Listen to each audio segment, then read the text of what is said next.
Good morning, students. Welcome to all of you. Good morning, ma'am. Good morning, Sam. Good morning, Mariam. Good morning, Ranveer. Good morning, Gautam.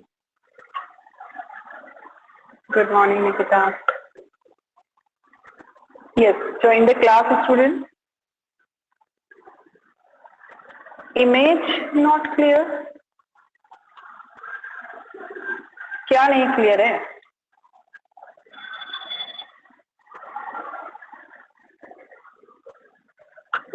Okay, fast join the class. अपने last class में हम last colligative property जिसे हम osmotic pressure कहते हैं discuss कर रहे थे.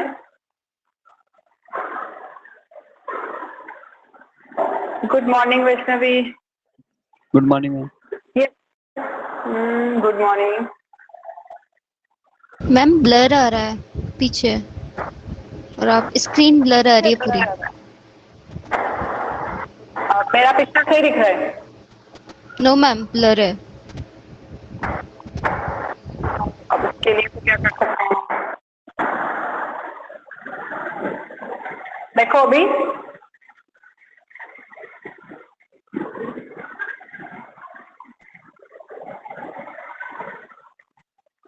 ये एक बार बताओ मुझे.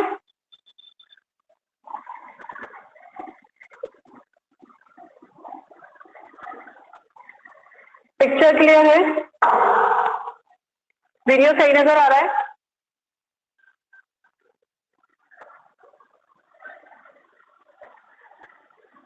ब्लर है तो ब्लर का रीजन तो देखो मुझे भी नहीं पता.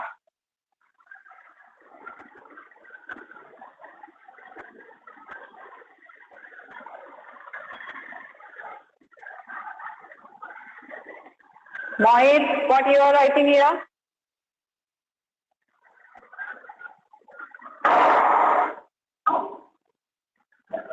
तो स्टार्ट करें स्टूडेंट. हमारी फोर्थ और last colligative property. Video clear, video blur आ रहा है, ऑडियो क्लियर है? यस हमारी मैम. लास्ट क्वालिटेटिव प्रॉपर्टी है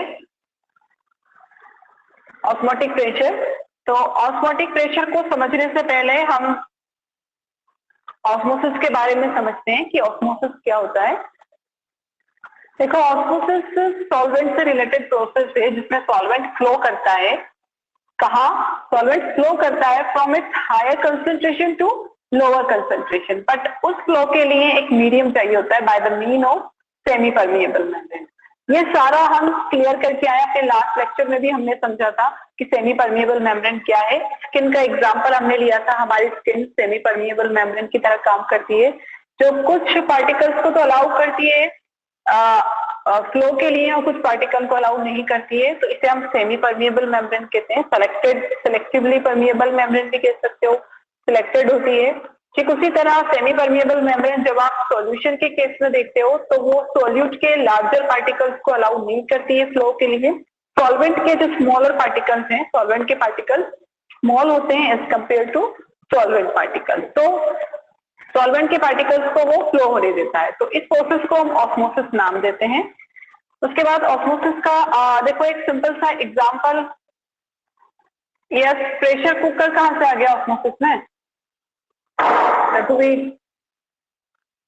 एक एग्जांपल ले लेते हैं. हमने लास्ट वीडियो में भी उसे लिया था, उसको कंटिन्यू करते हैं. जैसे देखो यहाँ एक बीकर आप ले सकते हो. उस बीकर के बीच में आपने यहाँ पर semi permeable membrane SP short में लिखेंगे. सेमी परमिएबल मेम्ब्रेन आपने लिया है, बीच में लगा दिया. एक तरफ आपने प्योर वाटर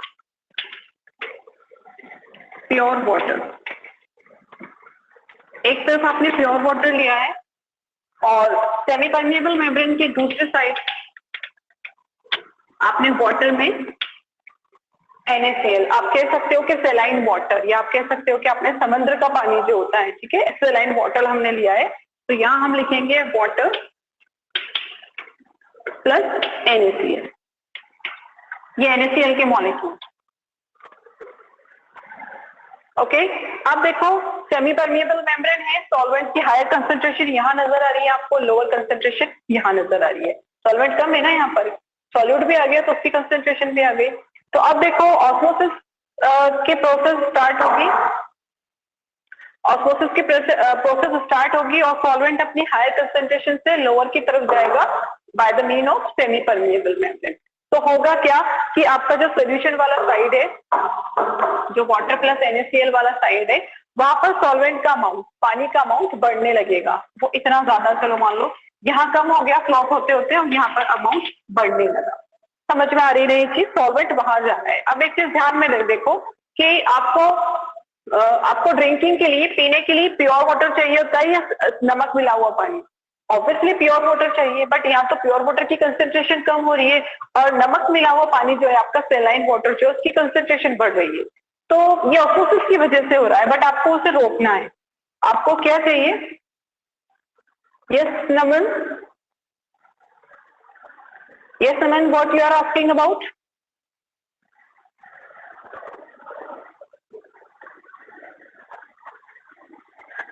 रिकॉर्डिंग,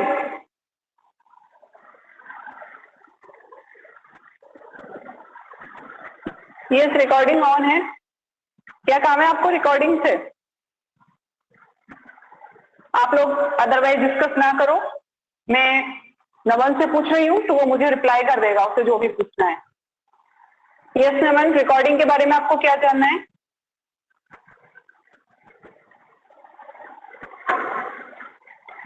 ठीक है, वीडियो रिकॉर्डिंग ऑन है।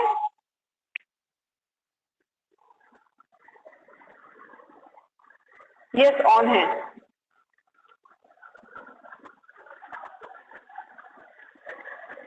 तो यहाँ हम बात कर रहे थे ऑस्मोसिस की। तो ऑस्मोसिस का प्रोसेस स्टार्ट हुआ, हमने सेमी परमिएबल मेम्ब्रेन लगाई, तो हमें यहाँ पर सॉल्यूशन वाली साइड में, सेलाइन वाटर वाली साइड में हमें ज्यादा सॉल्वेंट देखने को मिला, पानी वहां पर ज्यादा आ गया। बट हमारे लिए अच्छा क्या है कि हमें प्योर वाटर चाहिए। तो हम क्या करेंगे कि इस ऑस्मोसिस की जो नेचुरल प्रोसेस है इसे स्टॉप करना चाहेंगे। तो कैसे स्टॉप करोगे? जब आप यहाँ पर इस साइड पर जहाँ सेलाइन वाटर है, जहाँ सॉल्वेंट की कंसेंट्रेशन पहले लोअर थी अब हायर हो गई ऑस्मोसिस की वजह से, तो उस साइड पर आप क्या अप्लाई करोगे? प्रेशर अप्लाई करोगे। प्रेशर अप्लाई करोगे ताकि आपका सॉल्वेंट प्रेशराइज होकर फिर से यहाँ इस तरफ आ जाए। समझ में आ रही है चीज? और उस ऑस्मोसिस की प्रोसेस को आप रिवर्स कर दोगे, जिसे हम क्या नाम देंगे? रिवर्स ऑस्मोसिस, जिसे शॉर्ट में RO कहते हैं। और यही RO वाली जो प्रोसेस है आपकी, ये यूज की जाती है, आपके जो RO हैं उन्हीं में ये प्रोसेस यूज की जाती है। समझ में आई ये चीज? तो वो प्रोसेस इसीलिए यूज की जाती है कि आपका सेलाइन वाटर क्या हो जाए? आपका प्योर वाटर में कन्वर्ट हो जाए। वो प्योर वाटर आपको मिलता है RO के थ्रू।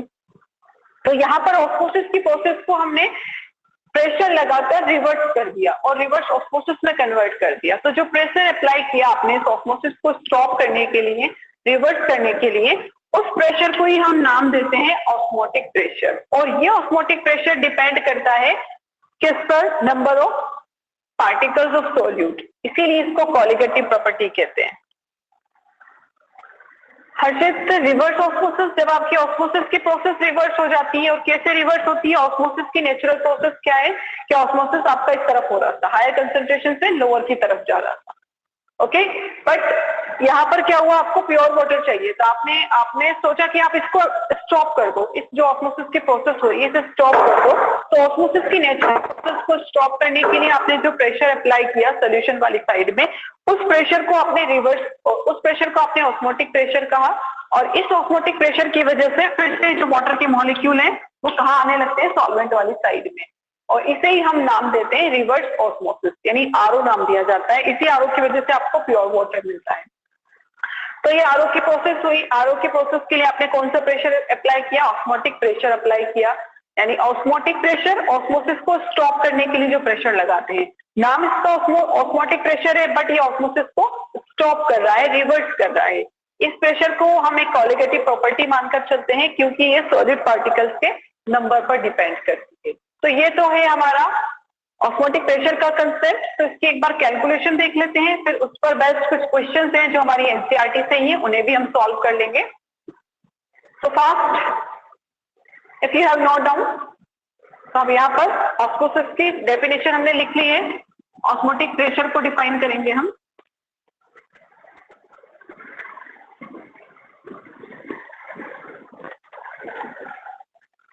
ऑस्मोटिक प्रेशर लिख लीजिए। applied pressure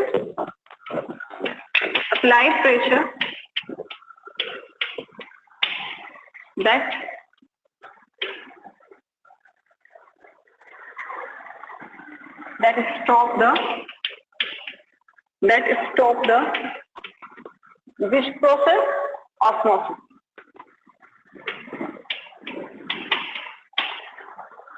जो स्टॉप कर देता है या रिवर्स कर देता है।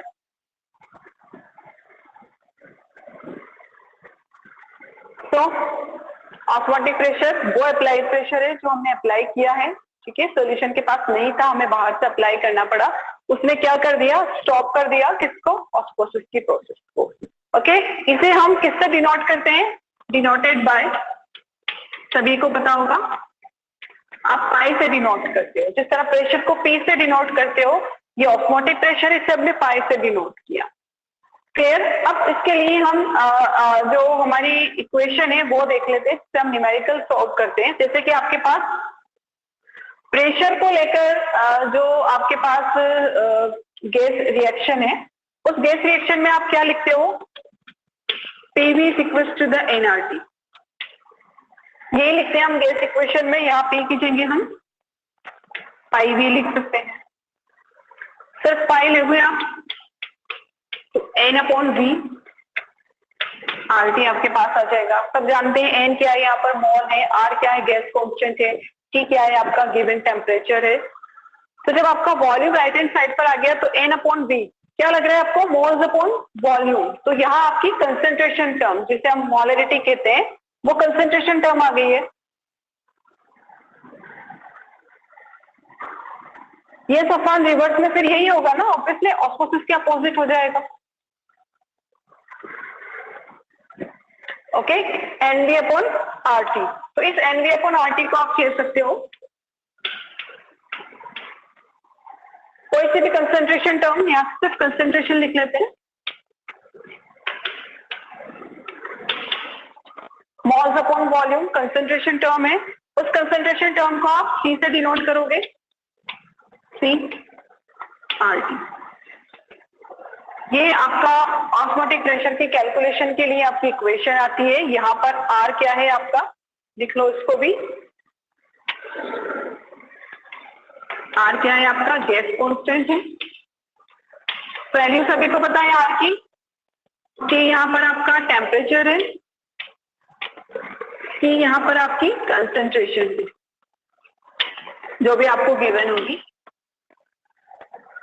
गैस कांस्टेंट R का वैल्यू हमने 11th में भी डिस्कस किया था कि अगर आपसे पास्कल में पूछता है तो कितना होगा, आपसे आर्क में पूछ रहा है तो कितना होगा। उसे हम दो न्यूमेरिकल्स है हमारे, उनके बेस पर और अच्छे से समझ लेंगे इस गैस कांस्टेंट को। का स्क्रीनशॉट लो, फिर हम क्वेश्चन देखते हैं।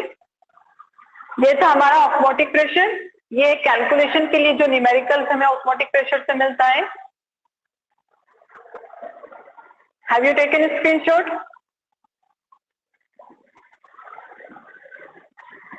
एक बात बताओ मुझे स्टूडेंट्स, आप लोग होमवर्क देखो, जितने बच्चे ज्वाइन कर रहे हैं ना, उससे कम बच्चों का होमवर्क मेरे पास आता है। आप लोग कंटिन्यूशन रखो, बोर्ड क्लास में हो तो be sincere, all of you have to be sincere towards your studies. रघुवीर आपका आ जा रहा है, मगर जितने स्टूडेंट है, जैसे मोस्ट ऑफ स्टूडेंट अभी मैं नाम लूंगी तो ओके, आपको समझ आओ जो अपना होमवर्क नहीं साइन कर रहे हैं, उन्हें होमवर्क अपना रेगुलर अपलोड करना है। आपका जो ग्रुप बना हुआ है सभी एडेड हैं ग्रुप में, और अपनी लाइव क्लासेस में भी आप लोग अपनी अटेंडेंस बढ़ाओ। मैं रेगुलर सबके घर पर कॉल कर रही हूँ। ओके, अगर अटेंडेंस नहीं बढ़ती है तो उसके लिए रिस्पॉन्सिबल आप लोग ही हो, मैं आपके घर पर कॉल करूंगी। तो ये हमारा ऑस्मोटिक प्रेशर हो गया। क्वेश्चन कर लेते हैं। उससे पहले एक बात है जो आप नोट कर लो। आपकी आज क्लास हो गई, इसके बाद आपकी जो नेक्स्ट क्लास है वो आपकी सैटरडे को होगी, सभी को पता है। बट मे भी हो सकता है सैटरडे को मैं क्लास ना ले पाऊँ, तो मैं आपकी क्लास कल फ्राइडे को अपनी सेम टाइमिंग पर, जैसे कि आज की टाइमिंग है हमारी, अब जो भी रेगुलर टाइमिंग है हमारी 8:50 की, उस पर लेंगे हम, 9:30 तक क्लास चलेगी। ये क्लियर है ना? और अभी मैं नहीं बता रही, ये भी कंफर्म नहीं है कि आपकी क्लास कल होगी, परसों ही होगी जैसे कि होती है रेगुलर सैटरडे को ही। बट अगर चेंजेस होता है, कल मुझे लेनी है तो मैं अपडेट कर दूंगी आपके क्लास ग्रुप में, आपके व्हाट्सएप ग्रुप पर, और टीचमेंट पर भी मैं टाइम टेबल अपलोड कर दूंगी। और ये करेक्शन सिर्फ और सिर्फ कल के लिए है, बाकी फिर आपकी सारी क्लासेस, सिर्फ मेरी क्लास की बात कर रही हूँ, ठीक है? मेरी क्लास अगर सैटरडे को मैं नहीं ले पाई तो मैं आपको बता दूंगी, अगर मुझे कर लेना है तो सेम टाइमिंग पर हम क्लास लेंगे। कोई कंफ्यूजन तो नहीं है ना? नहीं, आज की, अरे मैं अपनी क्लास की बात कर रही हूँ, सारी क्लासेस रेगुलर होंगी, हर्षित कंफ्यूज नहीं होना है, सारी क्लासेस आपकी रेगुलर होंगी, कोई करेक्शन या किसी भी तरह का कोई करेक्शन नहीं है किसी की भी टाइमिंग में, सबकी वही सेम रेगुलर टाइमिंग है। मैं अपनी क्लास की बात कर रही हूँ, अगर मैं सैटरडे को नहीं ले पाई तो मैं आपको बता दूंगी व्हाट्सएप के थ्रू, और टीचमेंट पर भी मैं अपडेट कर दूंगी कि आपको कर लेनी है। यस, मैं ग्रुप में मैसेज कर दूंगी, तो आप लोग कल सेम टाइमिंग पर ज्वाइन कर लेना। सैटरडे को नहीं होगी तो कल हो जाएगी क्लास, वैसे सैटरडे को ही होगी। क्लियर है ना? तो कोई कंफ्यूजन नहीं है, सबके लिए क्लियर हो गया। अब आगे चलते हैं।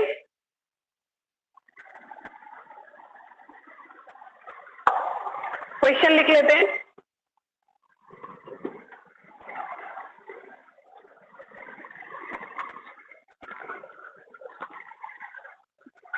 क्वेश्चन लिख लो, ऑस्मोटिक प्रेशर से रिलेटेड है।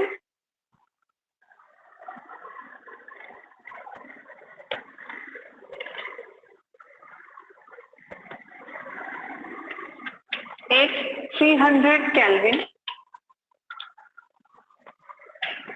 36 gram of glucose present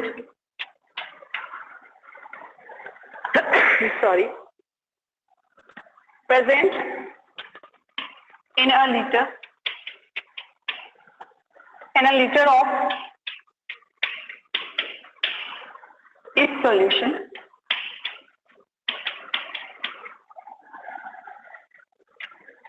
if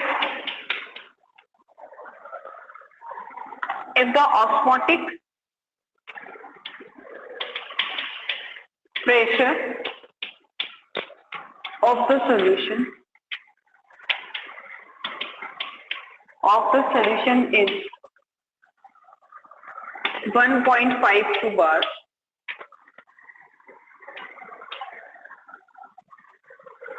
at the same temperature,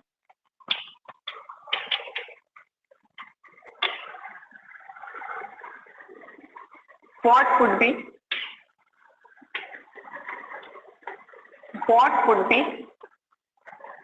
its concentration? Question समझ लो, एनसीईआरटी का ये क्वेश्चन है आपका। आपको टेम्परेचर दिया है 300 केल्विन, उस 300 केल्विन पर 36 ग्राम ऑफ ग्लूकोज आपके, पाई हमेशा बार में देखो, पास्कल में भी दे सकते हैं आपको, तो अगर क्वेश्चन पर डिपेंड करता है जिसमें भी दिया है उसके अकॉर्डिंग। प्रेशर है तो पास्कल में भी हो सकता है, बार में भी हो सकता है प्रेशर।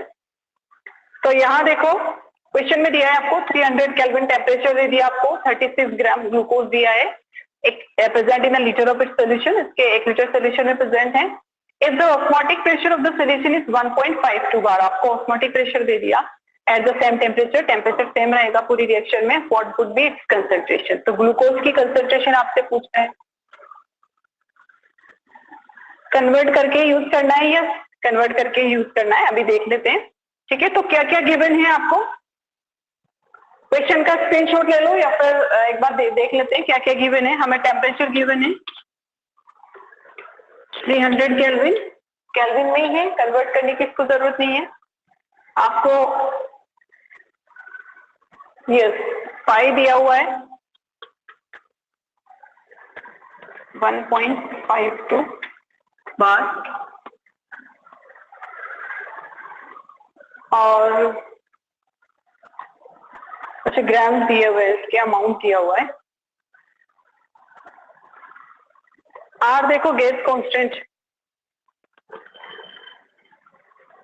आपका प्रेशर बार में दिया हुआ है, तो यहाँ पर आपका गैस कांस्टेंट देखो 0.083 बार केल्विन पर लीटर पर मोल। अगर पास्कल में दिया हुआ है तो 8.314 वाला हम लगाते हैं, ये 0.083 बार केल्विन पर लीटर पर केल्विन होगा।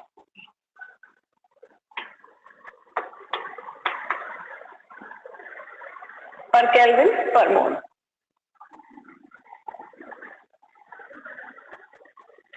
डायरेक्ट मोलरिटी से भी निकाल सकते हैं, यस डायरेक्ट निकाल सकते हो। आपको मोल्स दिए हुए हैं ना, सॉरी आपको ग्राम्स दिए हुए हैं, ग्लूकोज का मोलर मास आप निकाल सकते हो, तो डायरेक्ट मोलरिटी से भी निकाल सकते हो उसको। ओके, इसे क्लीन करूं मैं क्वेश्चन को।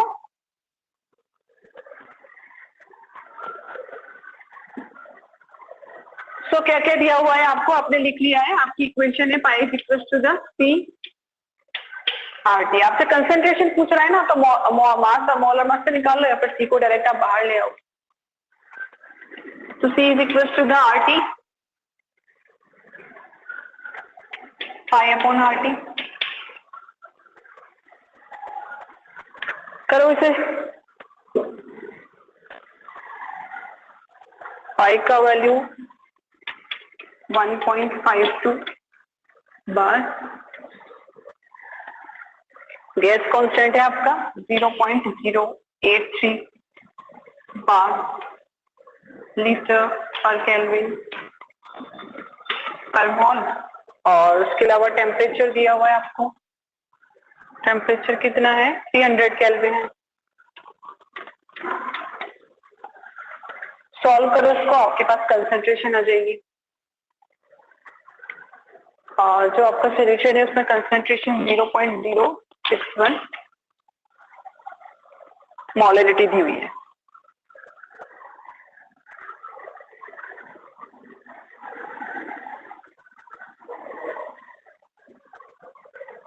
ओके, आपको गैस कांस्टेंट का ध्यान रखना है थोड़ा सा, बार में दिया हुआ है तो आप बिल्कुल रट लो कि आपको ये लेना है 0.083, और अगर पास्कल में दिया हुआ है तो 8.314 इंटू 10⁻⁻3।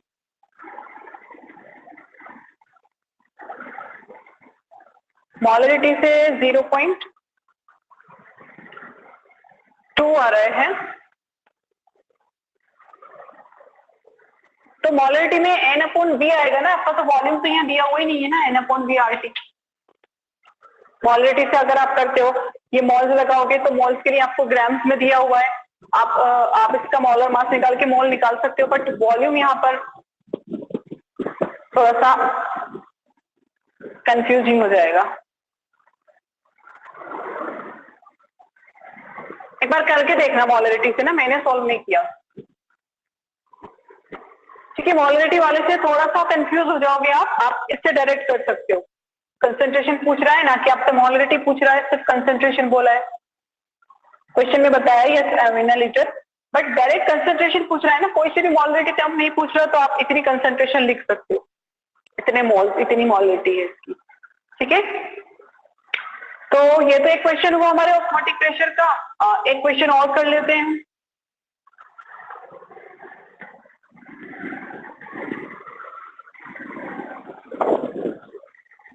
ये क्वेश्चन भी आपकी एनसीईआरटी से ही है।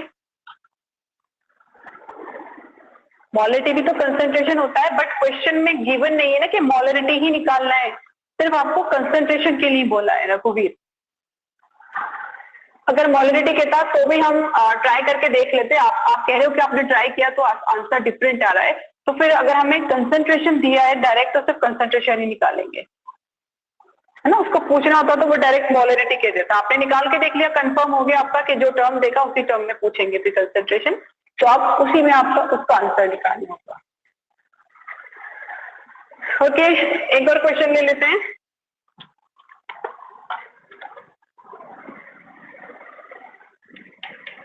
If a solution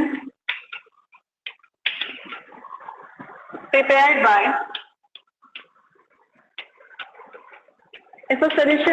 prepared by dissolving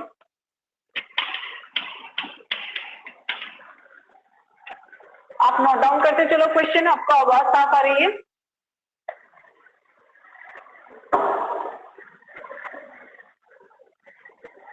दिखाई दे रहा है ना?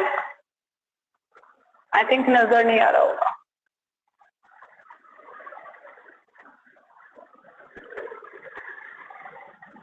By dissolving 1.0 gram of 1 gram ही है ये ग्राम of polymer of molar mass polymer का मोलर मास बताया यहाँ पर 1,85,000 in 450 ml of water at 37 degree centigrade. Calculate the osmotic pressure in Pascal exerted by it.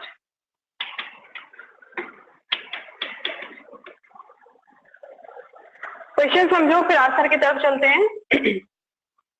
If a solution prepared by dissolving 1 gram of polymer of molar mass, इतना दिया हुआ है। एक solution बनाना है आपको जिसमें 1 ग्राम आपने कोई पॉलीमर डिसॉल्व किया, उस पॉलीमर का आपको मोलर मास बता दिया। किसमें डिसॉल्व किया? In 450 ml of water, 450 ml water में आपने लिया at 37 degree centigrade. Then we have to calculate the osmotic pressure. तो उसने कितना ऑस्मोटिक प्रेशर लगा इस प्रोसेस में वो कैलकुलेट करना है। तो आपको यहाँ क्या क्या गिवन है? सीधा सीधा कह रहा है पास्कल में कैलकुलेट करना है। तो आर का वैल्यू आप यहाँ निकालोगे। सबसे पहले सॉल्यूशन स्टार्ट करना है हमें। तो सबसे पहले मास ऑफ पॉलीमर 1 ग्राम,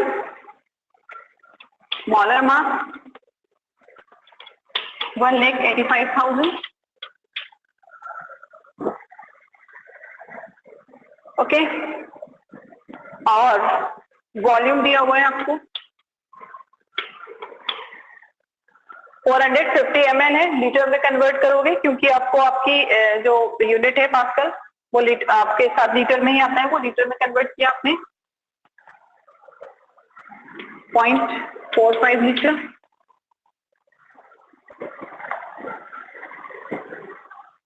और क्या बच रहा है? हमें टेम्परेचर है, केल्विन में कन्वर्ट करना पड़ेगा हमें। 273 plus 37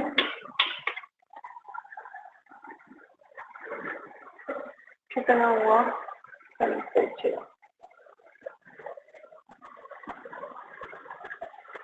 310।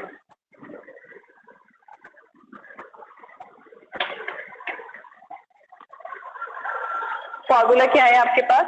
I equals to the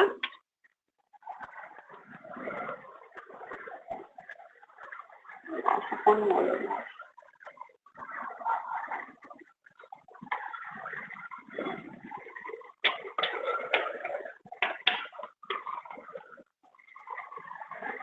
use कर सकते हैं इस फॉर्मूला को। आपको मोल्स निकालना है, मोल्स आप निकाल लोगे यहाँ से। किसके मोल? आपके सॉल्यूट के मोल। यहाँ से निकाल लोगे mass upon molar mass. Volume आपको गिवन है। ओके, सॉल्यूशन का वॉल्यूम गिवन है, आपको गैस कांस्टेंट देखना है और आपको टेम्परेचर भी गिवन है। तो यहाँ से आप डायरेक्ट ऑस्मोटिक प्रेशर निकाल सकते हो। 310। क्वेश्चन का सबने स्क्रीनशॉट लिया हुआ है, नोट डाउन किया हुआ है सबने। तो एक बार इसे सॉल्व करके देख लेते हैं।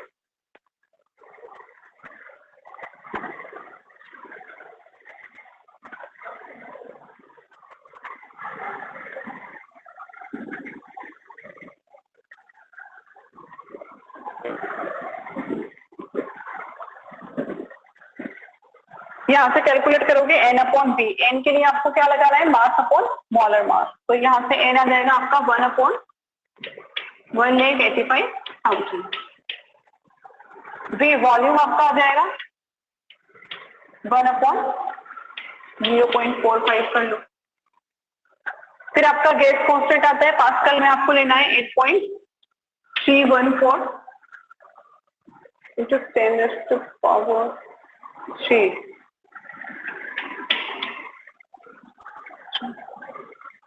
पास्कल केल्विन पर metre.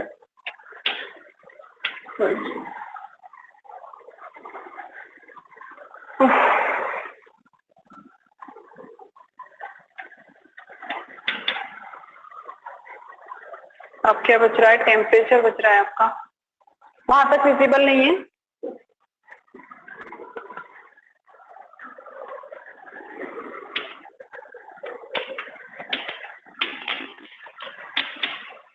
One upon 0.45 into 8.314 into 10⁻³ pascal में पूछा है। हमारा गैस कांस्टेंट पास्कल में इस तरह से आता है, pascal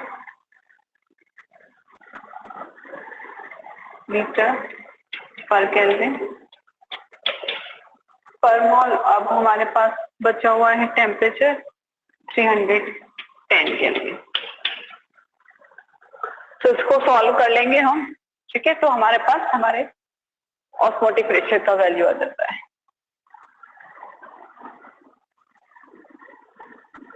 pascal to ATM, ATM to pascal.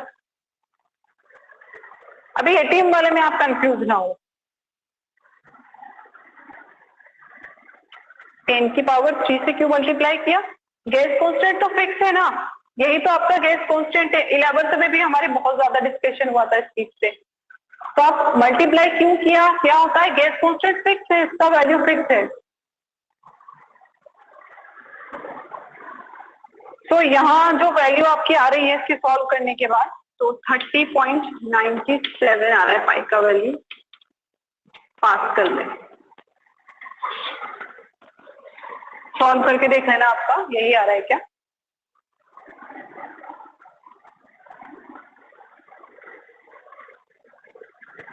Standard condition देते हैं आपसे, जैसे कि स्टैंडर्ड एसआई यूनिट वाला जो कंडीशन देते हैं आपको, लीटर दिया, केल्विन दे दिया, तो और आपको प्रेशर दे रहे हैं, गैस कांस्टेंट है, ऑब्वियसली प्रेशर अगर पास्कल में दे रहे हैं तो आपको ये वाला गैस कांस्टेंट लिखना है।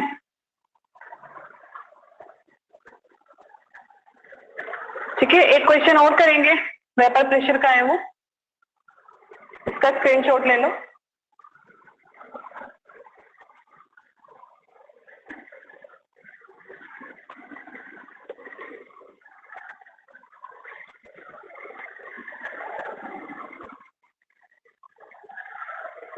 देखो कैलकुलेशंस कितनी भी बड़ी हो, आपको पेशेंस के साथ उसे सॉल्व करना होता है। ऐसा नहीं कि इतनी बड़ी कैलकुलेशंस आ गई हैं, हम है भी तो बड़ी क्लास में ना, तो कैलकुलेशंस हमारी बड़ी ही होंगी। सिर्फ यूनिट का ध्यान रखना है, तो यूनिट में कंफ्यूज नहीं होना। आपको गैस कांस्टेंट की यूनिट याद रखना है। पास्कल स्टैंडर्ड कंडीशन लेके चल रहे हो, खुद उसने पूछ लिया पास्कल में, तो ऑब्वियसली गैस कांस्टेंट भी पास्कल वाला ही रखाओगे आप। ठीक है, एक क्वेश्चन और देख लेते हैं। Find the vapour pressure of water.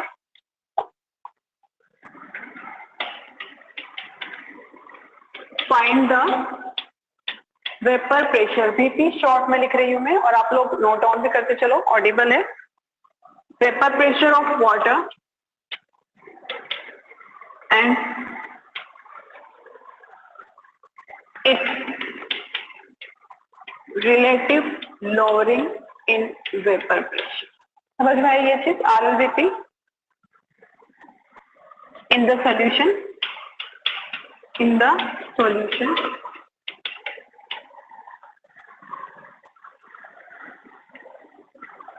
which is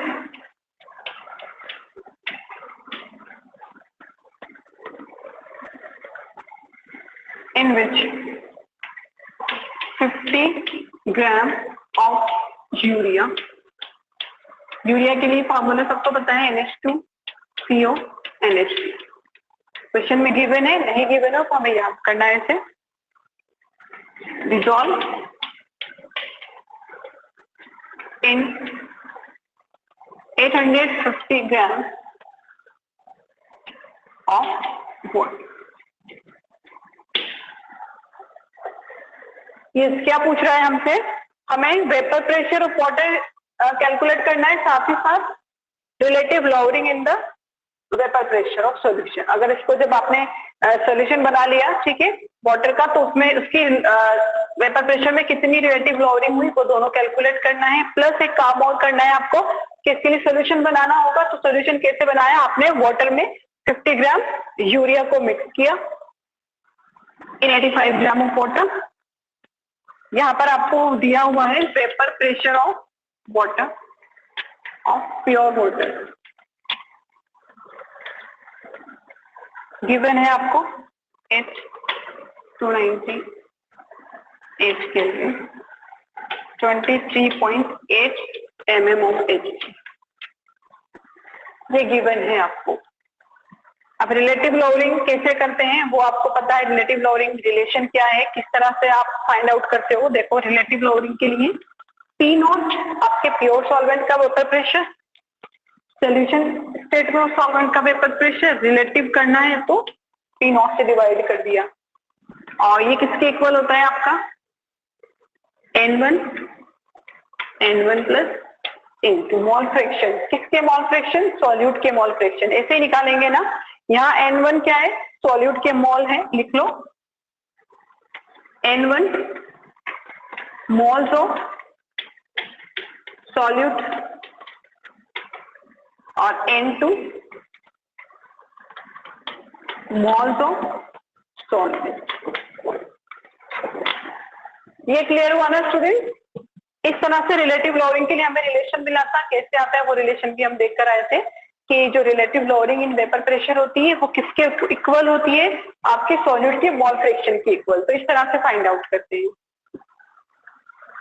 ठीक है। वैल्यूज आपको गिवन है, पुट करते जाते हैं वैल्यूज को। क्वेश्चन को मैं क्लीन कर रही हूँ।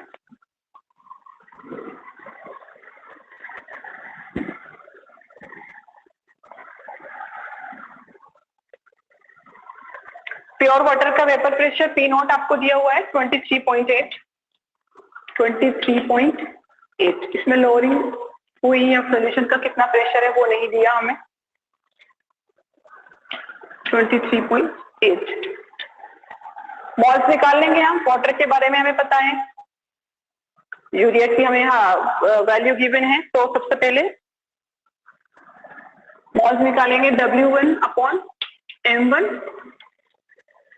Mass upon molar mass, W1 upon M1 plus W2 upon M2। ऐसे निकालते हैं ना।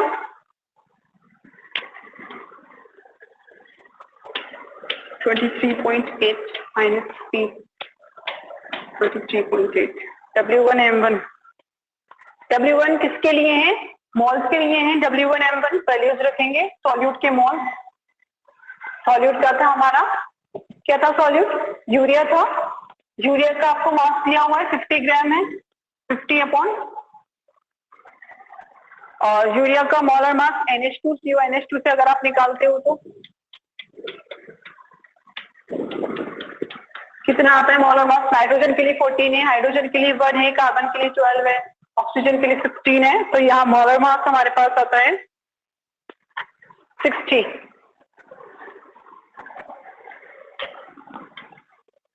यहाँ भी सेम करेंगे 50 अपॉन 60। अब हमारा सॉल्वेंट के मोल फ्रैक्शन लेंगे। सॉल्वेंट हमारा वाटर है। सॉल्वेंट का मास दिया हुआ है हमें 850 ग्राम।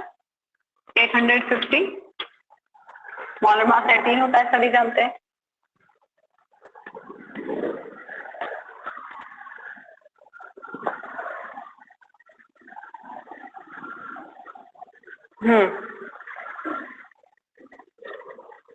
ठीक है, सॉल्व किया इसको हमने। 23.8 माइनस P 23.8 इन्हें सॉल्व किया तो डायरेक्ट सोल्यूशन हमारे पास है 0.83 डिवाइडेड बाय 0.83 प्लस 47.22। तो रिलेटिव लॉवरिंग आपके पास आ गई 23.8 minus P upon 23.8 is equal to the, इसका सोल्यूशन हमारे पास आ रहा है 0.0173। ये आपकी रिलेटिव लोअरिंग आ रही है, यही है ना रिलेटिव लोअरिंग को शो कर रहा है ना, ये रिलेटिव लोअरिंग में इतना आ गया आपका relative lowering in vapour pressure का वैल्यू। ओके, तो यहां पर आप अपना आंसर लिख सकते हो। किसमें आएगा आपका relative lowering in vapour pressure? Unit क्या होगी? mm of Hg, vapour pressure है ना, mmHg प्रेशर वाली आप यूनिट यहां पर अप्लाई करोगे। सो इस तरह से क्वेश्चंस करते हैं। टाइम हमारा हो चुका है क्लास का। ओके, टाइम हमें क्लास अभी फिनिश करनी होगी। मिलते हैं नेक्स्ट क्लास के साथ। Thanks for watching. स्क्रीनशॉट ले लिया? यस अंजलि, क्या कह रहे हो? बोलो Anjali.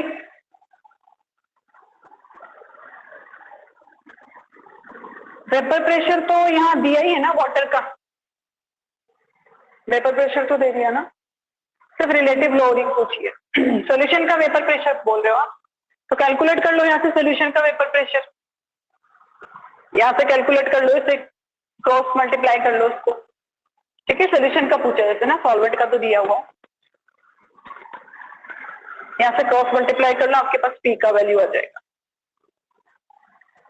Okay student, thanks for watching.